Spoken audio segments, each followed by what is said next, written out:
From Illinois Public Media, this is the 21st Show. I'm Brian Mackey. Artificial intelligence is increasingly becoming part of our daily lives, whether we know it or not, and whether we want it or not. It's in the software targeting you with advertisements, answering your requests to a smartphone, and recommending the next video that keeps you glued to social media. And despite being as pervasive as corn syrup in our food supply, there are as yet no federal laws that would regulate the use of AI. And that's prompted a number of states, including Illinois, to look at imposing their own regulations. Case in point, earlier this month, Governor J.B. Pritzker signed legislation making Illinois among the first states to ban AI-powered therapy tools. We will talk more about that later in the program. But first, we want to set a baseline for AI regulation and legislation around the technology. And joining us for that is Dr. Maura Grossman. She's got a PhD in psychology, and after working in that field for a time, she went and earned a law degree as well. Today, she's a research professor at the University of Waterloo, specializing in legislation and ethics around AI, among other things. Maura Grossman, welcome to the 21st Show. Thanks for being here. Thanks, Brian. Delighted to be here. And listeners, you can join us today at 800-222-9455. That's 800-222-9455. All right, I thought maybe we could start with a baseline. So on a scale of technology from toasters to HAL 9000, where do you rate the current generation of AI models? They're very sophisticated, but in terms of emulating what humans do in terms of speaking or reading or understanding, things like that. But they don't actually think. And I think it's very easy to attribute human characteristics and far more capabilities to these technologies than they actually have. So you can ask something that can write a Supreme Court brief on the one hand, but you can ask it how many R's are in the word strawberry, and it can get that question wrong. So, and a lot of companies are now adding the words AI to product titles. How do we sort through that? How do you determine what is and what is not truly artificial intelligence? The problem is artificial intelligence it's an umbrella term. It's sort of like saying vehicle or instrument.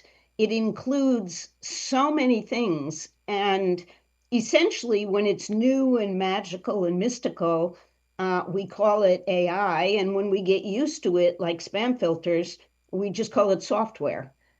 So it's a funny term, and you often have to ask people when you say AI, exactly what do you mean to get some clarification of whether they're truly talking about AI or they're not. Yeah. And so I guess maybe for the purposes of our conversation, we should say at this point, we're talking about these large language models, right? Claude, ChatGPT, that sort of thing. Do you use those at all in your life or work?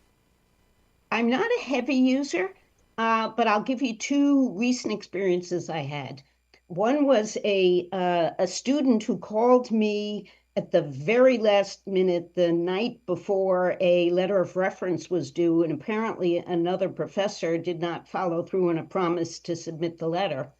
And she said to me, I need this letter by tomorrow.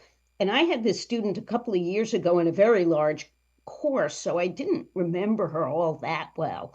So I said, do me a favor, send me your resume, your transcript, the school application form or letter that, the information about the letter they want. And then I wrote down some bullet points that I remembered about her specifically. And I put these all into an LLM and said, please generate a letter of reference for this person using their CV and using the transcript and my points about, 1 to 2 pages. And it did a really beautiful job. And in 5 minutes, I had a draft I could work from. Of course, I edited it. But if I had had to do that from scratch, I would have had to say no to the student because there wouldn't have been enough time. So that was one use case that was great. Last week, a client asked me for a proposal. They want to bring AI into their law firm, and they asked me for a proposal how to do this. So I drafted the entire proposal myself, but I figured for curiosity, let me put it in an LLM and ask for any critiques, or did I miss anything in my proposal? Are there any grammar or other kinds of errors? And would they format it differently? And it came back and it was dreadful. It had these big blue headings and tons of bullet points and nothing like I would ever send a client for a proposal. I was just mortified, but I did staple it as an attachment to the proposal I gave to the client. And I said jokingly, "Are you sure you want to do this?" My question is, I wonder if, going back to the student and the letter of reference, if that will be scanned and analyzed first by an AI at the school or the employer that this person is applying to. It might very well these days. So many of my students tell me that so much of the HR process these days is automated, including interviews, which are also analyzed by AI often. Yeah. How would you describe your outlook on the future of AI? Are you an optimist, a pessimist, something else? Because I'm a lawyer, lawyers are pessimists. Well, we tend to see minefields. I'm slightly more pessimistic, and it not because I think AI is going to take over the planet and make us all into paper clips or anything like that. I'm not worried about that. I'm worried about things we can already see, like bias or inequity in terms of access, who has access to these tools, privacy violations, things like that. And the direction, at least of the United States at this point, of not showing terribly much interest in regulating what could get out of control. All right, let me remind listeners this is the 21st show. We're speaking about AI and regulation and legislation and the lack of it federally. Illinois has imposed some. There's talk of doing more here.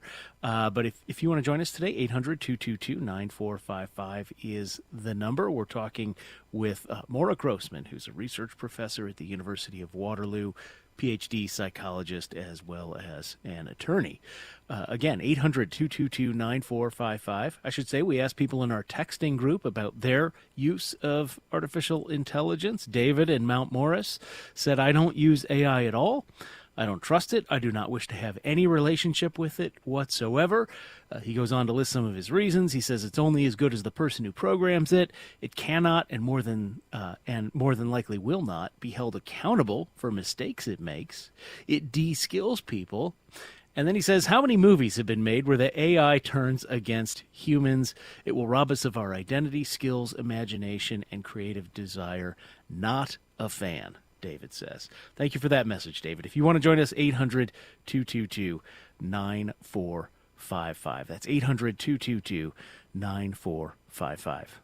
All right, so Dr. Grossman, how would you describe the current state of AI regulation in the U.S. right now? Oh, as you've mentioned, there's no appetite right now for federal regulation.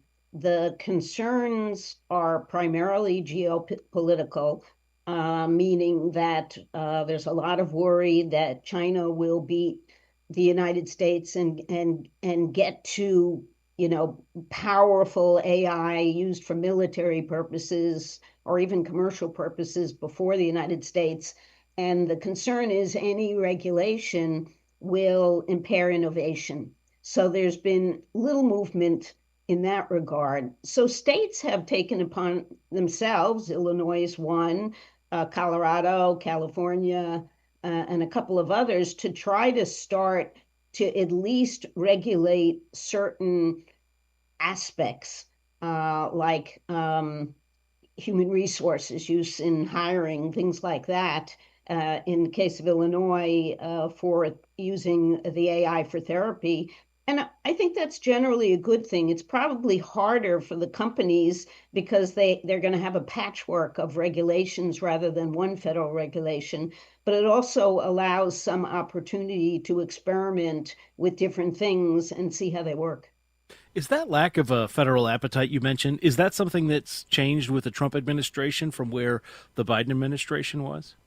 Yes, absolutely. There was an executive order that President Biden had put into place. There were a Bill of Rights and other things. There was clearly much more movement towards regulation. There was a ban on certain chips being exported to China. So there was much more maybe balanced perspective in terms of safety and privacy and security versus innovation. I want to share another message from a listener. Christopher in Brimfield said, I personally don't use AI. I also think it can be used as a tool, not a means to an end.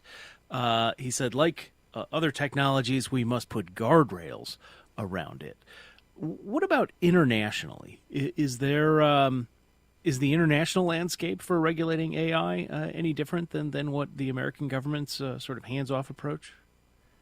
The European Union has been at the forefront in AI regulation. So they have an AI Act that um, went into effect, I believe it was August 2024, and more of it is going into effect as we move forward. And it divided AI into different risk levels.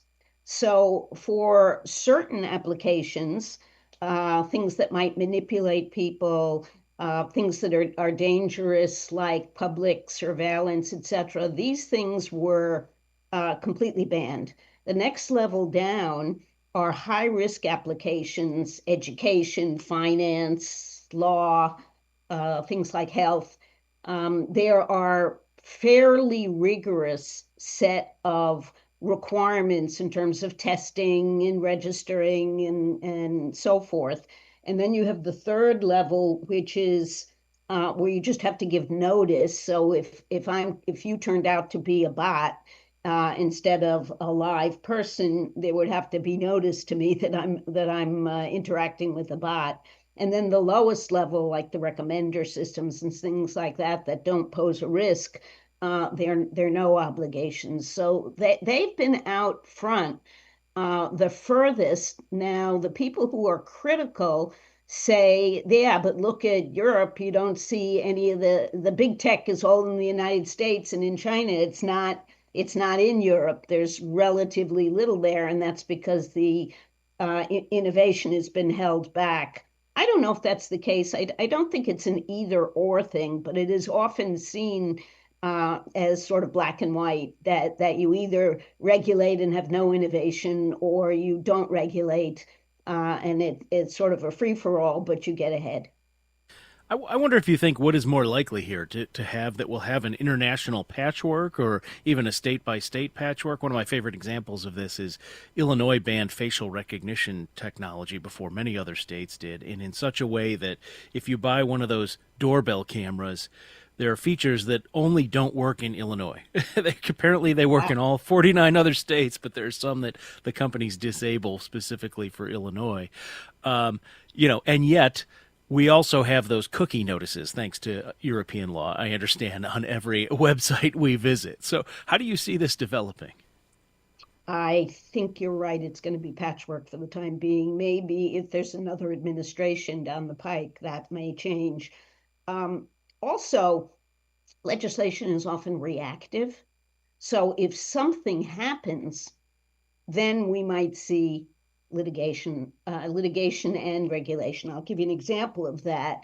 There was not all that much concern about deepfakes until all of a sudden there's deepfakes of Taylor Swift and there's a deepfake of Joe Biden calling voters and telling them not to, go out and vote. And all of a sudden, then there's an interest in regulating. When it was just you and me, there wasn't so much interest. But once politicians, celebrities, and so forth are wrapped up in this stuff, so if we see, we've been having a lot of talk recently about agentic AI, which is AI that actually can go out and do things for you. So not just give you an itinerary, but actually reserve your flights.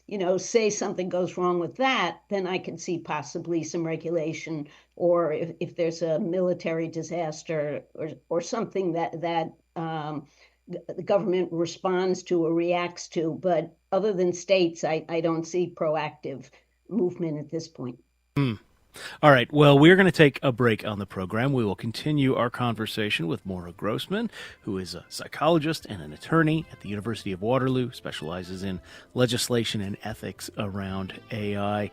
A little later in the show, we'll talk with a couple of Illinois lawmakers who are responsible for our new ban on AI therapy tools here. If you want to join us, 800 222 9455 is the number. 800 222 9455. More to come after a break. This is The 21st Show.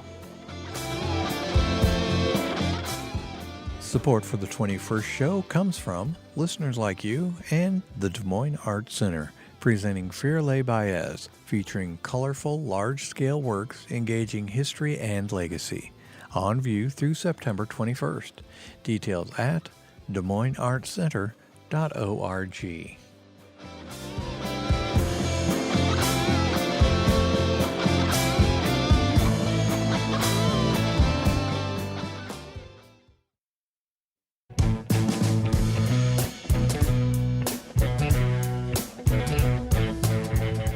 It's the 21st Show. I'm Brian Mackey. We are talking about the landscape for regulating and legislating artificial intelligence. Primarily large language models is what we've been talking about, but chatbots, and there are all kinds of other forms of technology that falls under the general umbrella of artificial intelligence. We want to hear from you, 800-222-9455. We've already gotten text messages from some of our listeners.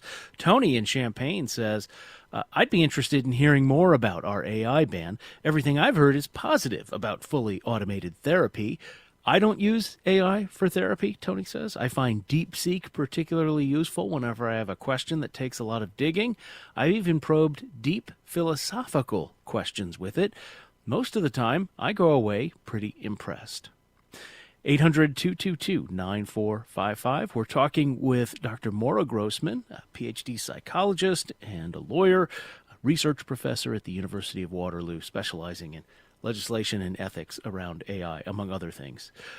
What are some of the potential drawbacks of regulating AI, right? This is an area that's constantly changing and evolving.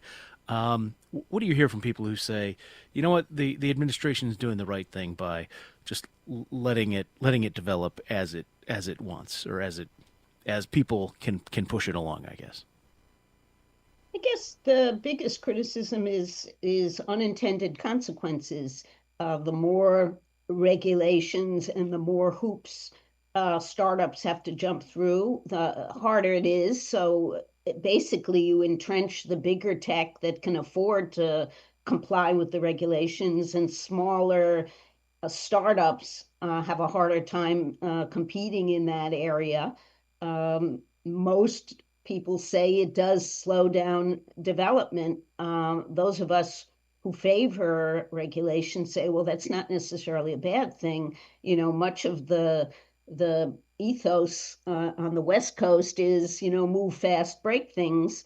And some of us think, well, maybe don't need to break so many things with this technology because of the risks here. So mostly the concern is just slowing things down and unintended consequences. Also, with no ill respect to the regulators, but often the regulators don't have the computer science expertise, or don't fully appreciate the technology, and don't completely understand what they come in sort of with a blunt instrument, and they're trying to fix something, but it's very, very heavy handed because they don't particularly understand the technology. And right now, with the salaries that people command in tech. They're much more interested in working on the industry side than they would be working on the government side to help with the regulation. This spring, there was a lawsuit against, I believe, Google, where a mother whose son died by suicide blamed a chatbot in leading up to that. There's a quote from one of the research we were doing prepping for this. Character AI and Google asked the court to dismiss the lawsuit on multiple grounds, including that the chatbot's output was constitutionally protected free speech. Are chatbots protected by the First Amendment?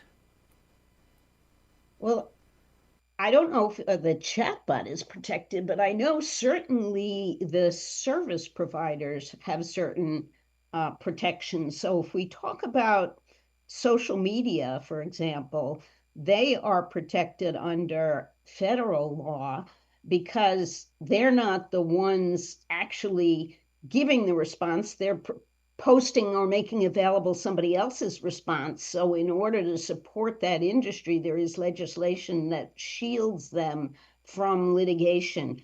Nobody yet really has tested whether that's going to apply the same way for LLMs, which aren't social media and that do in some way give responses. I suspect that what the industry players will say is, well, no, we trained this tool on the internet, and the answers it's giving are the answers it's learned. We're not telling it what to say, so how could we be responsible for that when when it was trained on internet or proprietary sources? It's a good question about First Amendment speech, and I even wondered with the Illinois law, if you look at how a therapeutic communication is defined, it's basically any written or spoken interaction that addresses mental or emotional concerns, such as interpreting feelings, providing strategies, developing treatment plans, or offering psychological feedback. Well, if the tool says, "Gee, you sound a little depressed today," is that a therapeutic communication, or I hope you feel better? That would certainly get into some First Amendment issues, I think, because it's very, very broad what is prohibited. I don't know if you've ever experimented with the software, the AI chatbot called Pi. This is supposedly, it's been framed as one of the good ones, right? It's co-founded by Reed Hastings, the one of the co-founders of LinkedIn, who has a fairly I guess, what would you say, benign reputation among Silicon Valley billionaires. And I asked it this morning, can you provide therapy? And it said, I'm not a trained therapist, so I can't provide therapy in the traditional sense. However, I can certainly be a listening ear and provide support and resources that might be helpful. And if you're feeling overwhelmed or struggling with something specific, I can offer a supportive space for you to talk about it. And I can provide some strategies that might help you cope. And then I went and read the legislation, or the law, I guess now, in Illinois. And I was, I'm not a lawyer, and I don't know if you want to comment on it, but to me, it's like, boy, that certainly seems like a gray area. I wonder how that's going to play out. I agree with you completely. When I read the law, I said, I have no doubt somebody's going to challenge this because it really is pretty vague in terms of what's in and what's out. As a psychologist, a trained psychologist, I know what they mean by providing therapy.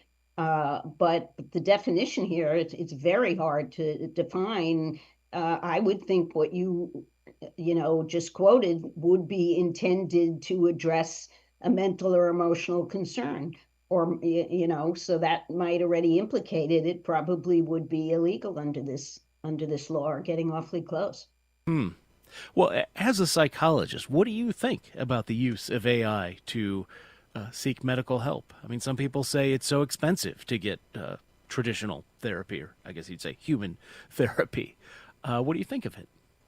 So I'm of mixed minds here, frankly. On the one hand, and right now I live in Canada, there's a very, very long wait list for mental health services. And part of me feels like having that supportive system or somebody something to listen to you is better than nothing for most people.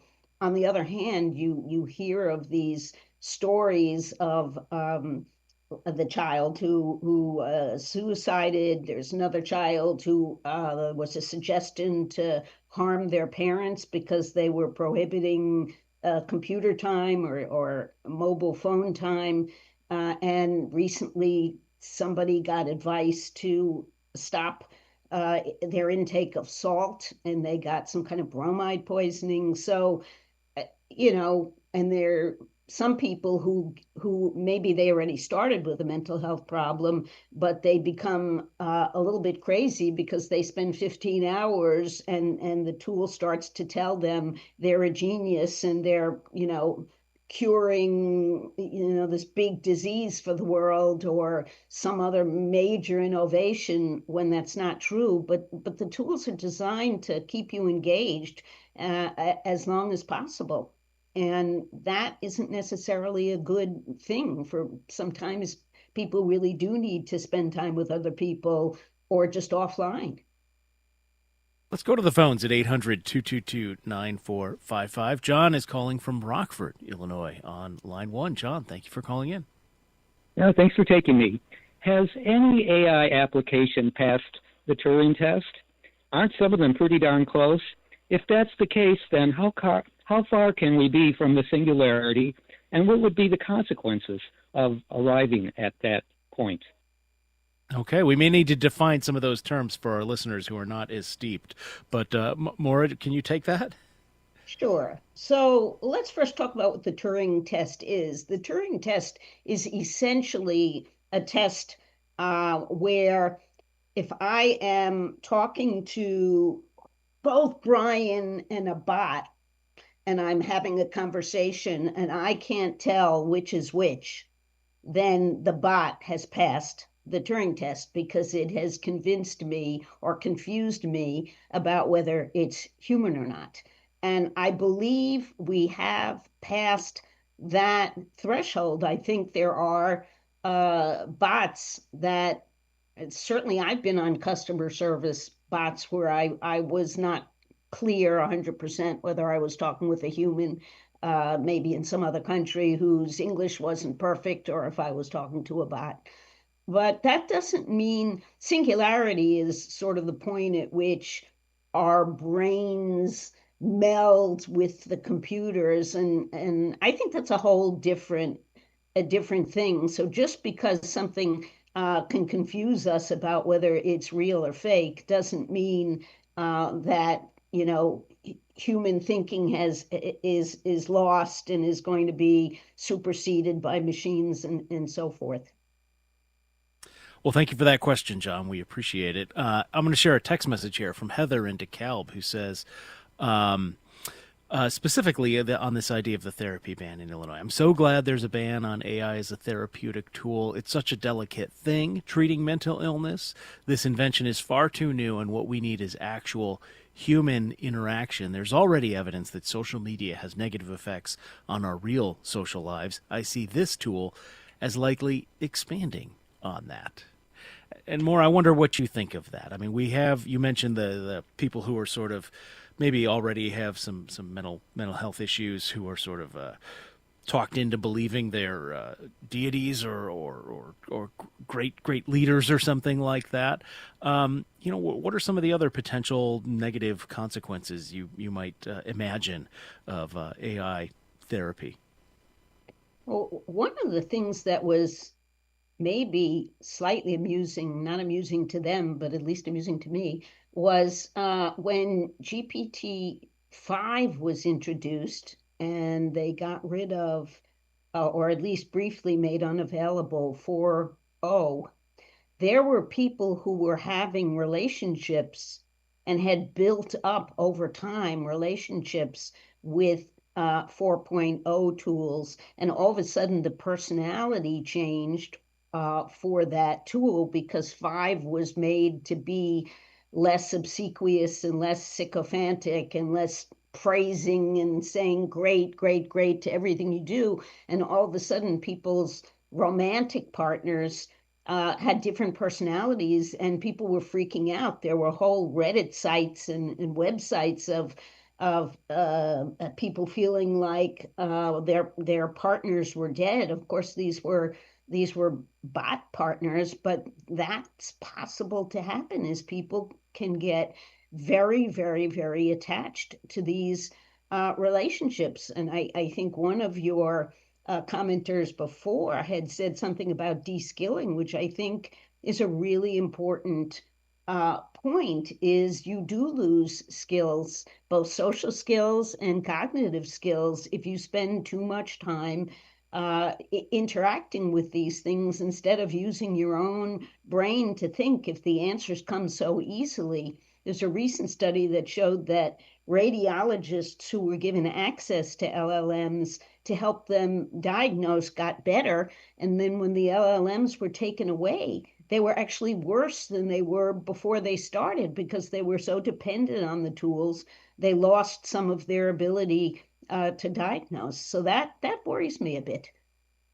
Yeah, I wonder about that, but I suppose is it just a matter of choosing what you are using it for, right? If it's a letter of recommendation, that's not core to what you do as a research professor and a consultant, as opposed to, drafting proposals for clients or writing academic papers or something like that. Well, think about students, Brian.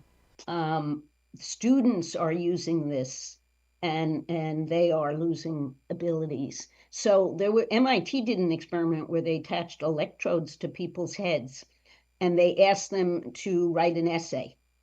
And they gave them the choice of just writing it using Google, or having an LLM write it. And there was virtually no brain activity going on when the LLM was writing. There was much more when they were writing and in between with the use of Google.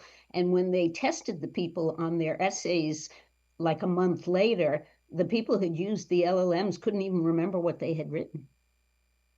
Couldn't even remember what they had written. Yeah, I've experimented a little with these things, and I do find that, yeah, you can see where it would maybe atrophy you. Just a couple of minutes left. What is your big picture thought of where we're heading? Continuing into the Wild West, or do you see states being able to step up, or maybe is the industry going to successfully push back state by state? I think that there's a very, very powerful lobby. We've even seen some retrenchment in the EU, which was the furthest out with regulations. So I'm a little concerned about that. Again, I'm not worried about the Terminator scenario or of all of us becoming paperclips, but I do worry that there will be untoward effects that happen that don't need to happen because we haven't regulated sufficiently. We haven't thought about the issue sufficiently, and what happens when people start losing their jobs because they are replaced by AI tools. Have we thought about that sufficiently? Are we prepared for that? And I think the answer is probably no. Yeah, you're not worried at all about the paperclip thing, huh? Batteries, Terminator, none of that strikes fear into your heart. Not yet. Okay. Maybe I'm wrong, but I don't fall that high on the doomsayer scale. All right. Well, we'll see what happens. Hopefully not from the paperclip drawer.